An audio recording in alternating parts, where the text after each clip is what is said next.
dripping in history. Luxurious. The White Drawing Room at Buckingham Palace is like a scene from a Disney film. And packed to the rafters with incredible secrets. Secrets that the royal family would much prefer not to be made public.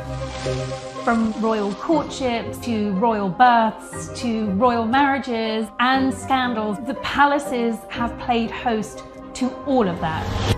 This series goes behind palace walls. The royal palaces represent the monarchy and have incredible history. We'll learn how these iconic creations were built. 16th century kings built with brick in a way that we wouldn't recognise today. This is George IV leaving his mark on the centre of London. Uncover the spectacular palace art housed within. The royal collection is vast, and I mean vast. It has more than 1 million objects spread across all of the royal palaces. Just imagine what has been collected over centuries. So this collection is unlike any other collection in the world. Discover their gruesome stories. It's an amazing insight into the royals' history, but also our common history. Frankly, if you're going to cut the head off a king, it's got to be done in a palace. And relive the recent events that shaped the modern royal family. The whole case was an absolute fiasco and a huge embarrassment. The Queen was particularly aggrieved that Harry had done it in the way that he had. This is The Secrets of the Royal Palaces.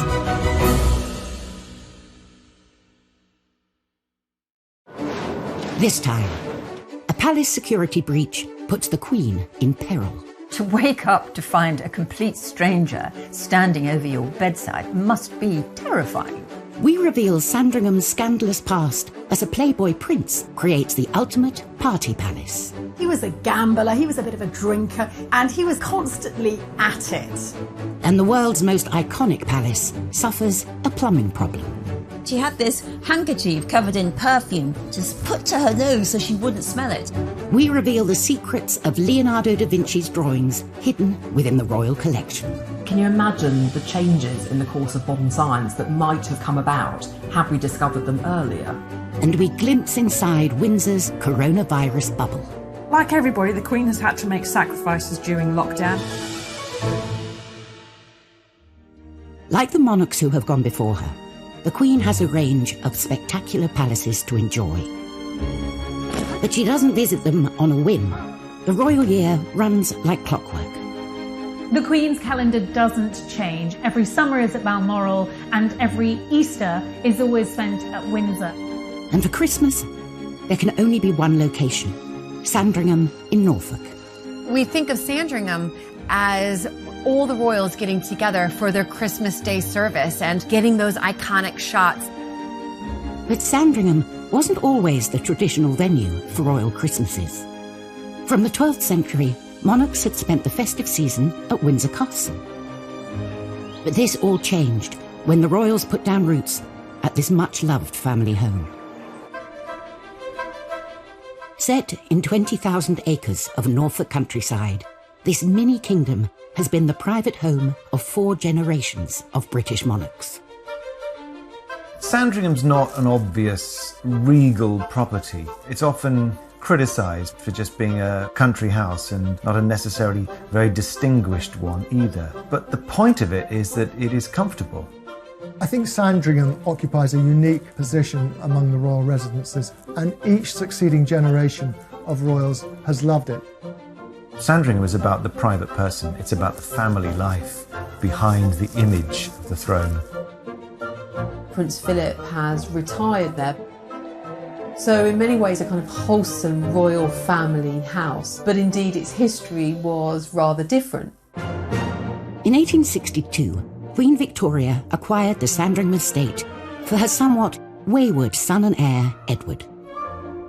Edward was notorious. As much as his parents were sort of chintzy and conservative and domestic and dull, Edward was revolting, libidinous. He was a gambler, he was a bit of a drinker, and he was constantly at it. He had a voracious appetite for women. Marlborough House, Edward's London home, was notorious. Sandringham would be a sobering retreat where he could grow into the role of king. Get him back on track, stick him in an off-path, off-beat estate, and see if we can't improve his behaviour somewhat. Edward threw himself into the project, demolishing the original Georgian house to make way for a new retro house. Sandringham was a style which some people call Jacobean. It's a generic 16th into 17th century revival. It talks about an age of historical confidence. It's youthful, it's a bit extravagant, but by no means too extravagant. The new Sandringham looked sensible on the outside, but inside it was a palatial party house. You wonder what the architect's brief was for Sandringham. If you have a checklist for the racy young monarch-to-be of the 1860s and 70s, you might want a bowling alley or billiard tables. But you've got to have the space to entertain people and to get engaged in country pursuits. And if you are a Prince of Wales, you've got to do it in style. Edward also made the most of Sandringham's vast estate, turning it into a shooting paradise, complete with Europe's largest game larder. It was less in many respects about the house and more about the grounds, this kind of playboy park, for want of a better expression, which is where a lot of Edward's attention went.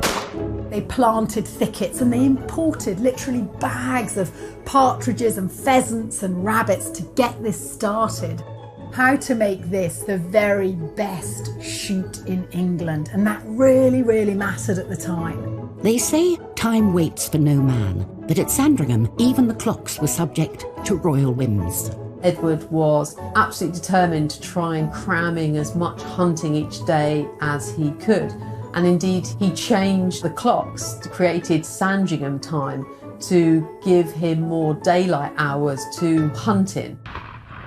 Sandringham time, 30 minutes ahead of Greenwich Mean Time, was the official time on the estate from 1901 until 1936. And eventually, Edward's mother got her wish, as he and his country house settled down somewhat. The thing about Sandringham is that, like its inhabitants, it grew up. It went from being a place of billiards and bowling to more cultured pursuits as Edward VII and Queen Alexandra and their children all evolved and grew up.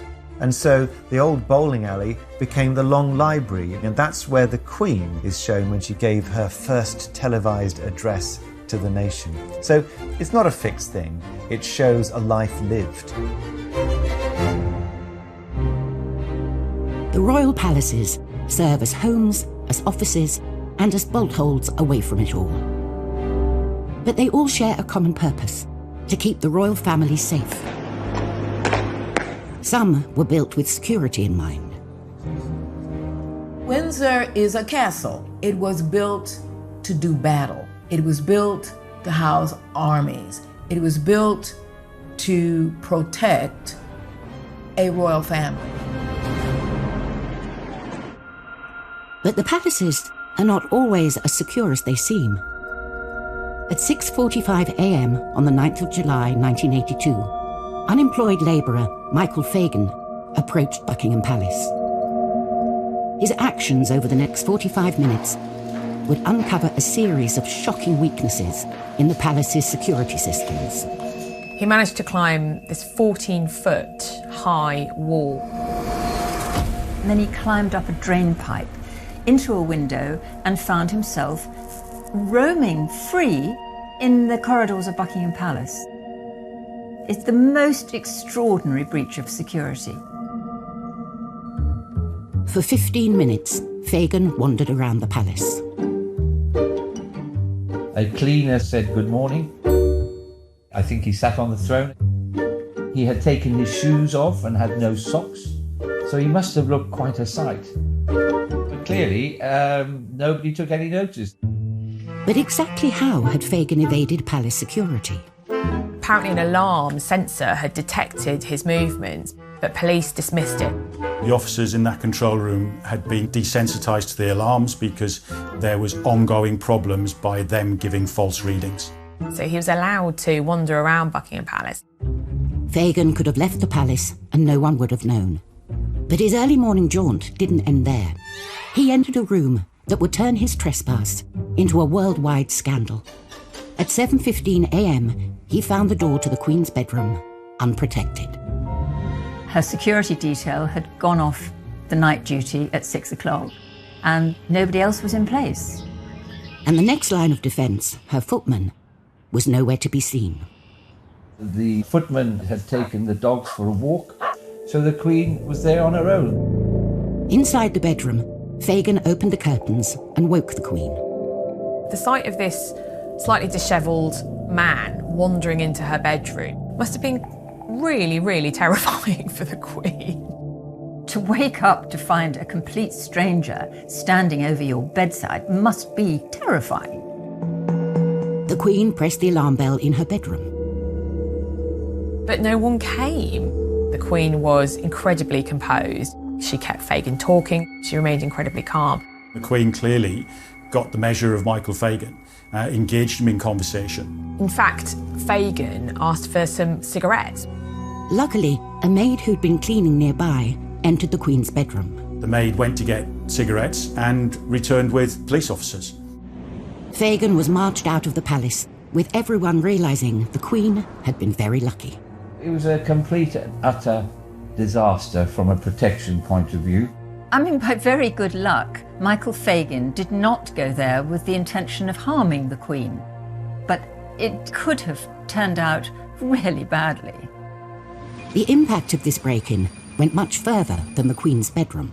The commander of A Division was forced to resign, and several other junior officers were actually disciplined and as a consequence. Changes to palace security were made, with more armed police officers and upgraded security systems. And it seemed to do the trick. Buckingham Palace remained watertight for 20 years. But in 2003, tightened security was breached to an even more terrifying degree, when an undercover journalist revealed how easy it was to get to the very heart of the royal palace. He even served the Queen and the Duke of Edinburgh their breakfast. Coming up in Secrets of the Royal Palaces, we learn how a king lost his head in front of his palace. One moment you're decorating your palace, next moment you're executed outside it. And we uncover the groundbreaking Leonardo da Vinci drawings that lay hidden inside Windsor Castle. For about 250 years, these discoveries lay secret, hiding in the royal collection.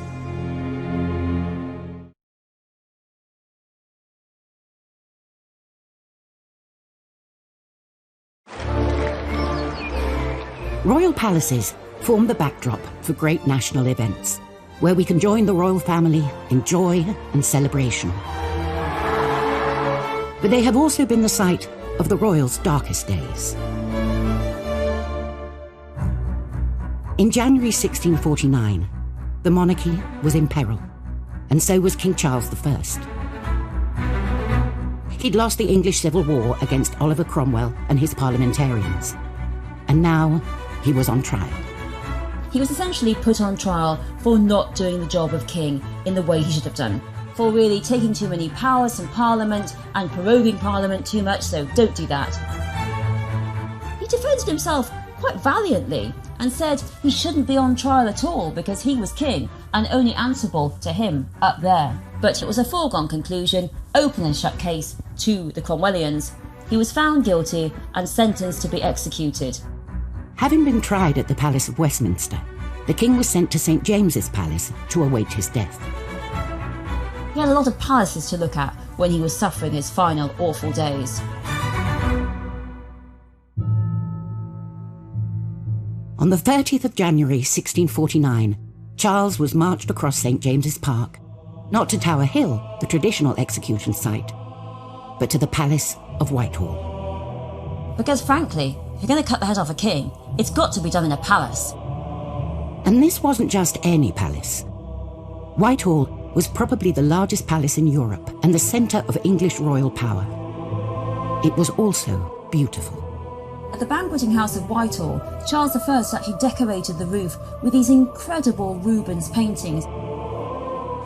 As he's going to be executed for being too divine right, too power-hungry as a king, he sees over his head these murals, these beautiful paintings of kingly divine right. Charles I is taken outside Whitehall Palace, outside the banqueting house, on a scaffold. He gives a very brave and valiant speech, but unfortunately it's a bit windy and no one really can hear it. But he submits very bravely, he tucks his hair into a cap so that they can get a nice clean blade, and he raises his arm as a signal. So, that's quite significant, isn't it? That actually he gets to raise his arm. Most people who are executed have no choice when the axe comes down, but he has that moment of grace. And he was finally executed in front of everyone outside Whitehall Palace. So you have to watch out if you're a king. One moment you're decorating your palace, next moment you're executed outside it.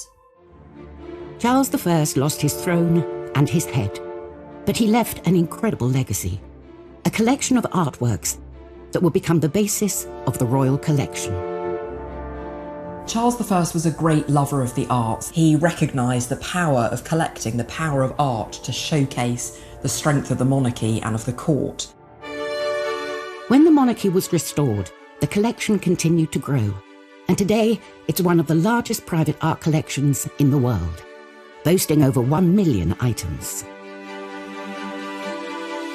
Some are proudly displayed on palace walls, and others are carefully archived and rarely seen. Windsor Castle's print room is home to an extraordinary collection of some 600 drawings by Leonardo da Vinci. Leonardo da Vinci has rightly been recognised as one of the most incredible minds of all time. This collection was acquired by Charles II, who came to the throne nearly 150 years after Leonardo's death. Both men shared a passion for the arts and science. Charles II was known as the Merry Monarch. He had spent years in exile after the beheading of his father, Charles I. And when he came back, he was absolutely determined to invest in the arts and in the sciences. That was going to be his legacy. He founded the Royal Observatory, he sponsored the Royal Society, which was the oldest scientific institute anywhere in the world. For hundreds of years, this collection of drawings has been kept hidden at Windsor, where only a privileged few could view them, including a young Prince Charles. As a boy, Prince Charles was rather taken by these drawings and spent some time with archivists looking at them. And when he later told the family what he'd been doing, they thought it was all rather strange because, of course, they'd all been outside messing around on horses, and he had been locked inside looking at the drawings of Da Vinci. In 2019, the public were allowed a glimpse of this rare collection, as hundreds of them went on display at Buckingham Palace's Queen's Gallery. 2019 was a mesmerising moment. They'd always been lent in small numbers to individual exhibitions, but there was a huge exhibition at the Queen's Gallery. Actually, these drawings were never intended to be seen at all. Leonardo used them as his laboratory to explore new ideas, particularly in the field of human anatomy. The things he discovered were revolutionary, really minute anatomical drawings that can still help anatomists today. For about 250 years, these discoveries lay secret, hiding in the royal collection. But can you imagine the changes in the course of modern science that might have come about had we discovered them earlier? But the drawings had still more secrets to reveal. Secrets that would lie hidden to the naked eye.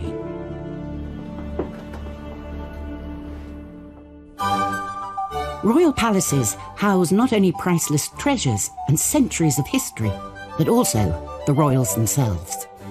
Keeping the palaces safe and secure is of paramount importance.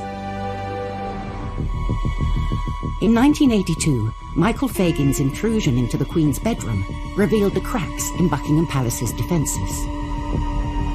20 years later, they would be tested again, but this time the intrusion would go unnoticed. In 2003, Daily Mirror journalist Ryan Parry decided to put royal security to the test. Could he get into Buckingham Palace by applying for a job there?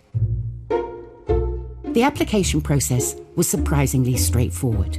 Parry gave the pub where he'd grown up in Wales as a reference. And when the palace phoned, the barmaid apparently on the phone yells out to the pub, "Does anyone know this Ryan Parry bloke?" And a regular who's sitting at the bar said, "Oh, I know him, I know that Ryan Parry. Oh, I know him, he's a good bloke." And on that basis, the personnel of the royal household employed him. Ryan Parry started work as a royal footman. To expose the access he had, a covert Daily Mirror photographer was positioned to snap him. These images showed he was at the heart of the royal household, with no proper security checks. He was shown riding on a state coach, and even stepping out onto the famous Buckingham Palace balcony. I just had to kind of, kick myself and think, I can't believe I'm actually standing at this very spot.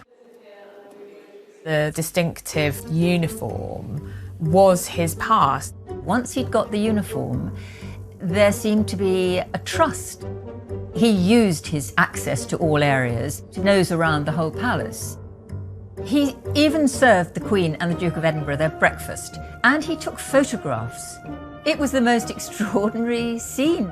They had their cornflakes and cereals in Tupperware boxes.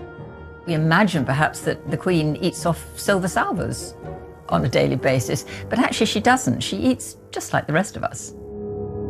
Parry's unlimited access to the palace even coincided with a presidential visit by George W. Bush. There is no state visit more important or frankly more crawling with security than an American president visit to the Queen of the United Kingdom. And Parry had all of the details of the visit. It was shocking that he could get a job that easily with so little security checks and clearance. He could have been someone who was looking to kidnap and hold ransom for financial gain, a senior member of the royal family, or even, for whatever means, perform an assassination on a senior member of the royal family. And just as the president was settling into his suite at the palace, amid some of the tightest security London had ever seen, Parry ended his undercover mission and walked out of the Buckingham Palace gates. He'd finished his duties at 11 p.m, folded up his uniform, packed his bags and just walked out. The next day, the Mirror published his story, 15 pages of detailed insights into life at Buckingham Palace. My brief was particularly to look at the security procedures in place. But a lot of what you wrote, obviously, was more kind of below-stairs tittle-tattle, wasn't it? Sure, but that was all part of my information gathering. The palace were furious because, of course, Ryan Parry was undiscovered. They only knew about it when they saw the front page the following day. This wasn't just a breach of security. They'd had an intruder who had taken photographs of their space, their private life. The Mirror claimed the undercover operation exposed lapses in security rather than in invading royal privacy. You have to look at how those flaws are exposed and how, in fact, you make sure you deal with them. So that shouldn't be allowed to happen again. An inquiry into the incident led to a new vetting procedure being introduced to ensure the palace is kept watertight. But for those tasked with keeping the royal palaces secure, the challenges remain. Palaces and castles are not prisons. You don't have ack-ack guns, you don't have huge amounts of barbed wire. And the royals themselves do not want the intrusion, so you have to balance that they're homes with security, and it's not an easy job. Still to come on Secrets of the Royal Palaces, we reveal Windsor Castle's invisible Leonardo da Vinci drawings. It's an incredibly rare privilege to be able to see them in the flesh. They're not normally able to be on display. And we glimpse inside Sandringham's most private of rooms, where one Thomas Crapper spared the blushes of the prince's mistresses. They would have had to have put up with gross, handsy Edward, but they could have at least lushed away their own detritus.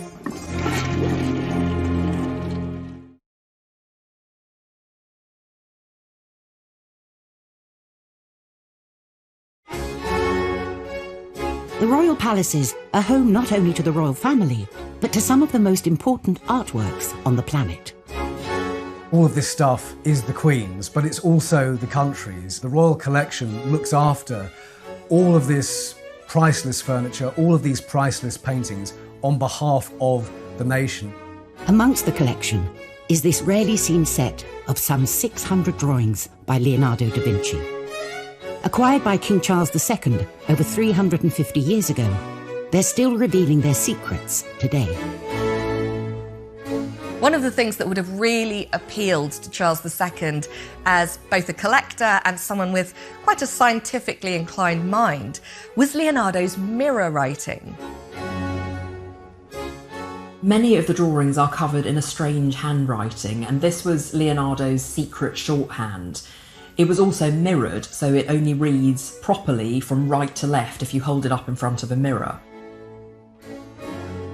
We're not entirely sure why he did it. One argument is that he was left-handed, and so by writing across the page, he wouldn't be smudging his own ink as he went. To me, it really looks like it's coded.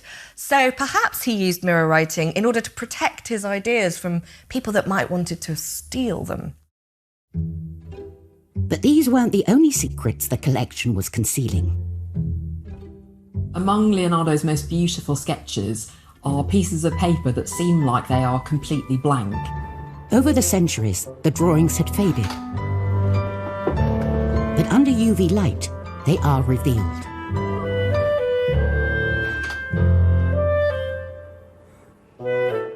These scans show some colour that has faded away, sketch lines that we didn't know existed. There's one particular image of a horse that we didn't know Da Vinci had done because it had faded so badly no one could see it until it was scanned. Over 500 years after they were drawn, these treasures of the royal collection are still disclosing new information. There is an intimacy, an immediacy, a modernity about them that looks to me like they could have been drawn just yesterday or today. The drawings he created are extraordinary. There's nothing else like them. The royal palaces and the artworks they contain celebrate the nation's history. But there are some moments in the past that the royals would rather forget. Buckingham Palace hosts over 50,000 visitors a year, and everything must be just so. But during the reign of Queen Victoria, the usually fragrant air was fouled by the Great Stink. A visitor to Buckingham Palace in the 19th century would have come near to fainting from the smell. It was disgusting. It was awful, and that was because the sewers, they were completely overloaded, so they leaked. And they leaked human waste all over the floor, particularly all over the floor of the kitchens. Yes, very, very hygienic. And so there's Victoria, the most powerful woman in the world, and she is living in a palace full of leaked human waste. It's completely disgusting. But it's not just Buckingham Palace that's the smelliest, perhaps least hygienic palace in the world. The whole of London is really very bad smelling, and that was literally because the sewage system wasn't up to it. And people at the time said that the Thames was actually black, and all this reached a head in the summer of 1858, which is known as the Great Stink.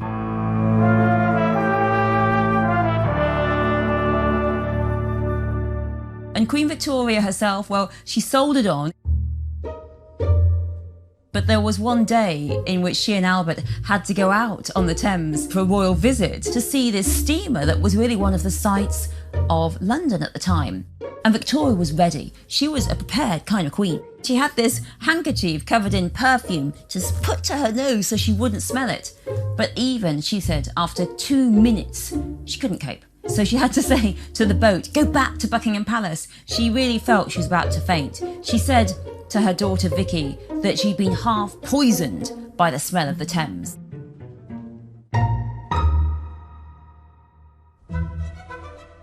The royals might have hoped this was the end of their toilet troubles.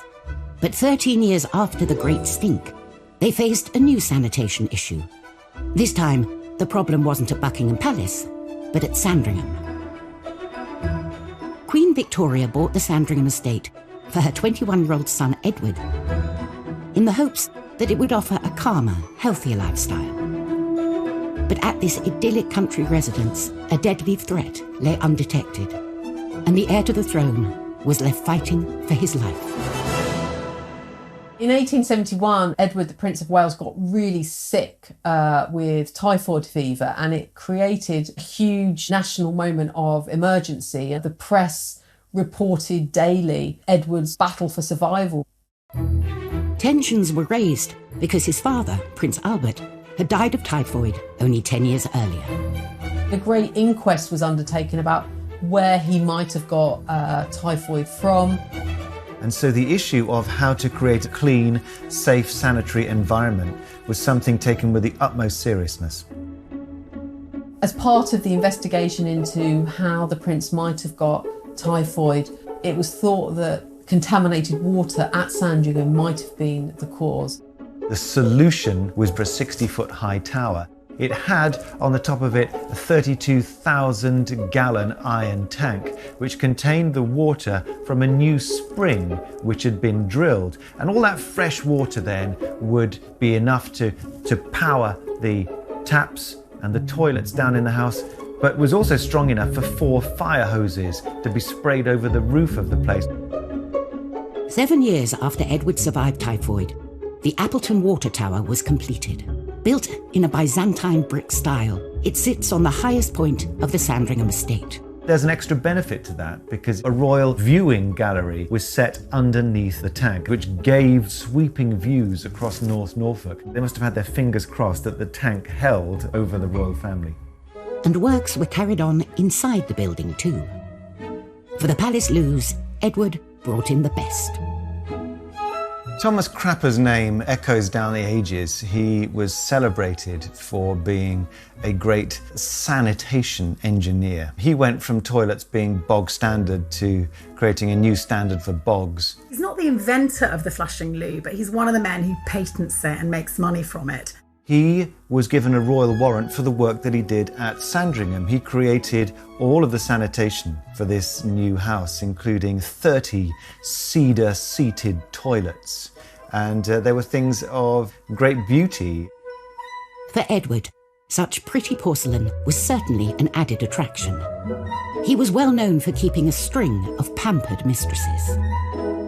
So for his mistresses that are allowed to come to Sandringham, and they weren't all, but certainly Lily Langtry did, and we know that in the latter years Alice Keppel came to Sandringham, they would have enjoyed a flushing loo. They would have had to have put up with gross, handsy Edward, but they could have at least lushed away their own detritus. So there is always an advantage to being the lover of royalty.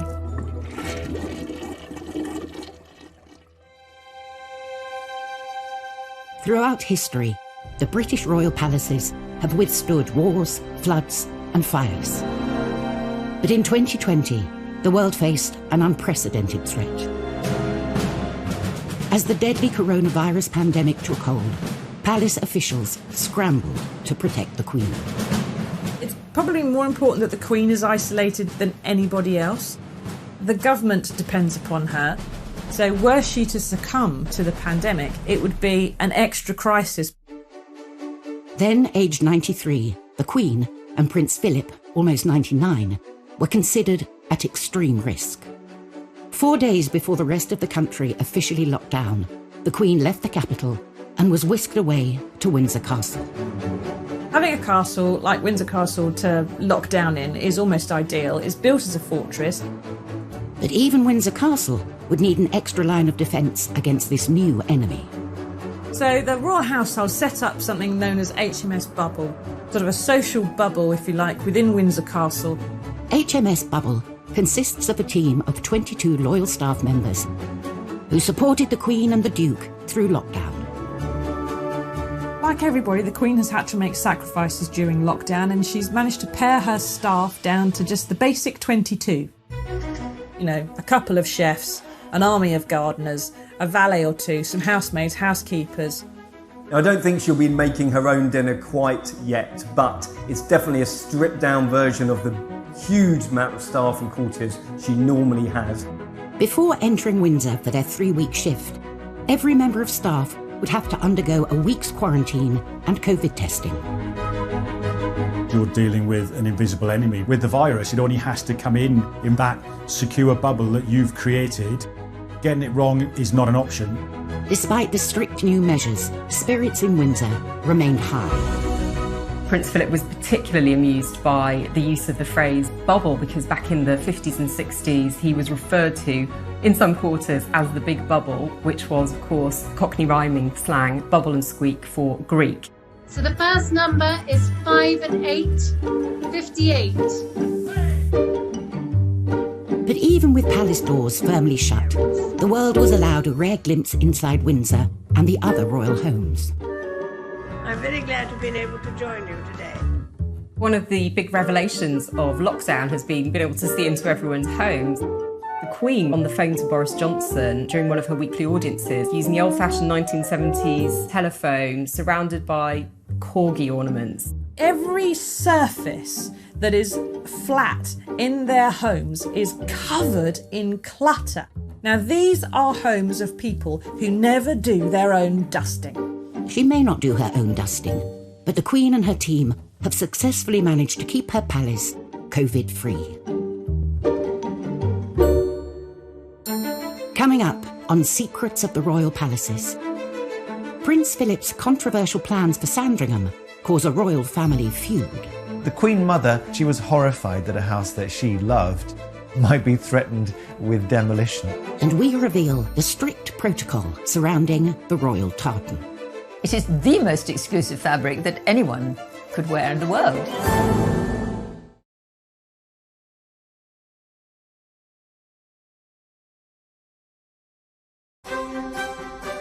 Sandringham. This traditional country house is much loved by the royal family, and by one senior royal in particular. Sandringham Estate is really the kingdom of Prince Philip. It was given to Prince Philip by the Queen after her accession, and the fact that he's retired there really shows that it's there that he feels most at home. But the old house hasn't always enjoyed universal acclaim. If you look at the critiques of Sandringham, it's never held up as a fine piece of architecture. In fact, it was said under George V that there wasn't one fine stick of furniture or bit of art in the place, with the exception of some tapestries. Philip had his sights set on a rather radical makeover. It might surprise us to think of the Duke of Edinburgh suggesting that Sandringham should be demolished. But once upon a time he did that in 1960.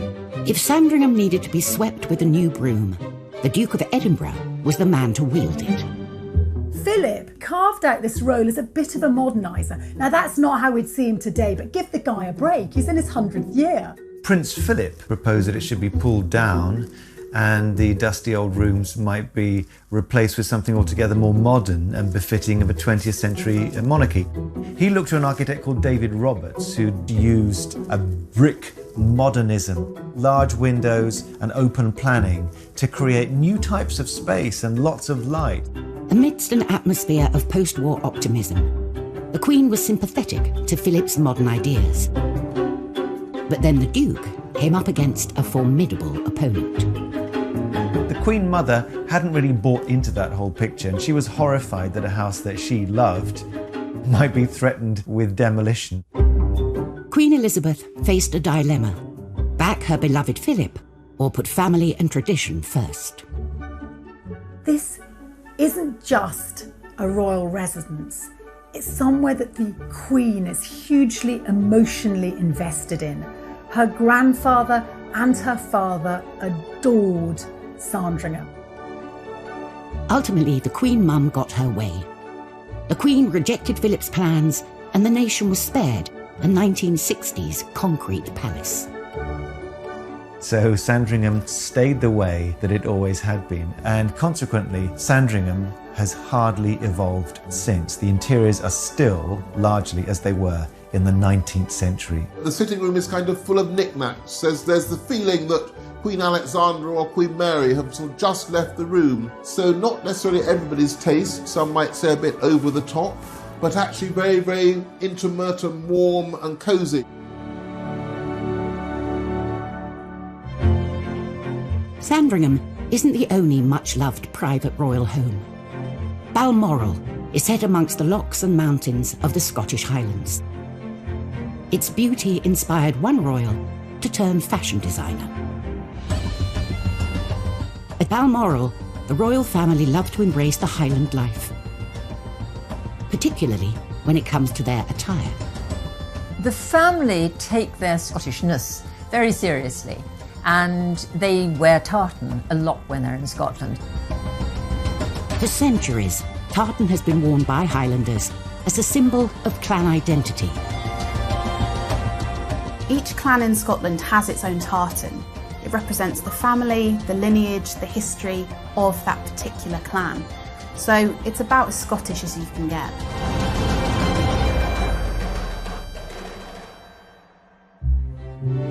When Victoria and Albert bought Balmoral, they were keen to look the part.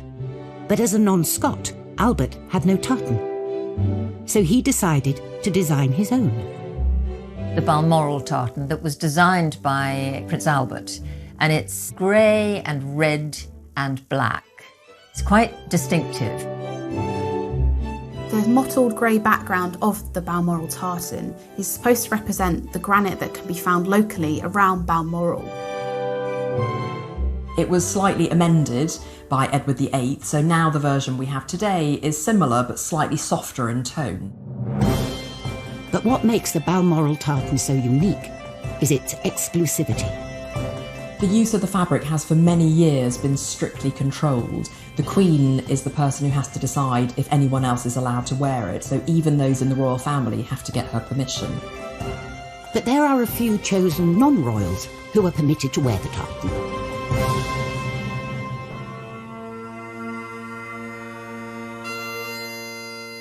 Bagpipe players on the Balmoral estate and also the Queen's personal piper are the only non-royals who are allowed to wear this tartan. So, unless you're on first-name terms with the Queen, you're going to have to take up the pipes and move to Balmoral if you want a chance to wear this unique royal tartan. It is the most exclusive fabric that anyone could wear in the world. Next time, at Highgrove, Prince Charles turns his country residence into Fort Knox. If you ever go to Highgrove, you won't see the security. It's invisible. At Kensington Palace, a queen held captive.